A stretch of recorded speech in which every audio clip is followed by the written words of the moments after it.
Yeah, I'm Belinda Brown. I'm a supporter from London, and I'm just talking about one aspect.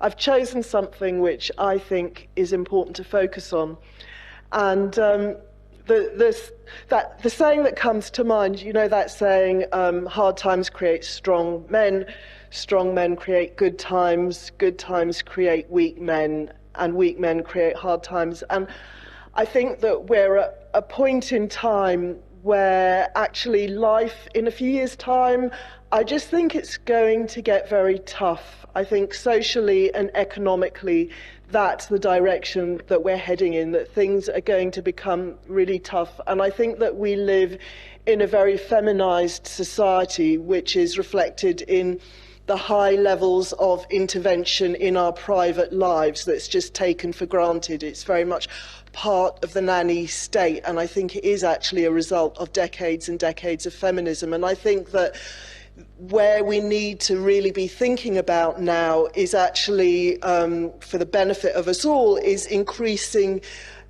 making society more robust and increasing the agency, influence and responsibility of men. And I think that's something we really need to think about.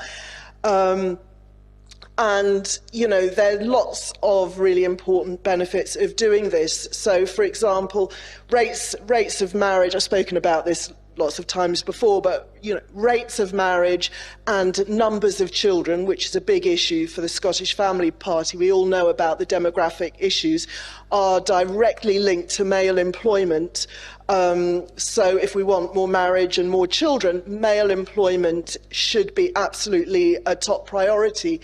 And, we've had, women have for decades now have had choice about what work they want to do. That's no longer an issue. The gender pay gap is no longer an issue. The choice that women no longer have, which touches on what you were saying, the choice we no longer have is to be able to stay at home and look after our children. What facilitates that choice is decently employed men with yeah. And I also think we desperately need to heal the rift which has been created between men and women after decades of feminism. And I think that's much more likely to happen under a more male-led robust society. So, and I think that all of that, male employment, high levels of marriage, more children, leads to greater greater social stability, greater productivity. There was a nice little story, apparently, when there was this big strike, women's strike in Iceland not long ago, and I don't know, a couple of thousand women went on strike. Apparently productivity didn't change at all, which I thought was quite interesting. So, in my ideal world, that's what I set out to think, what was my ideal world look at. We'd look at the ways in which the education system is really failing boys right from the beginning all the way through. So I think that we really need to look at ways in which the education system could be made more male-friendly.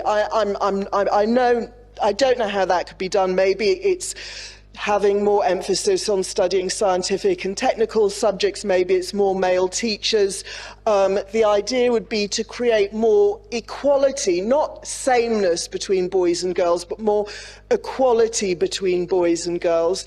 And in my opinion, once basic qualifications have been obtained, once you've got your, good maths and good English, if a young man wants to go out and work, he should be fully facilitated to do so, even, at the age of 16. He should have there should be apprenticeship training available, there should be skills training available, and if a young man wants to go out at 16 and work, he should be facilitated to do so. And then when the young woman comes out with her university degree, he'll already be earning loads more than her.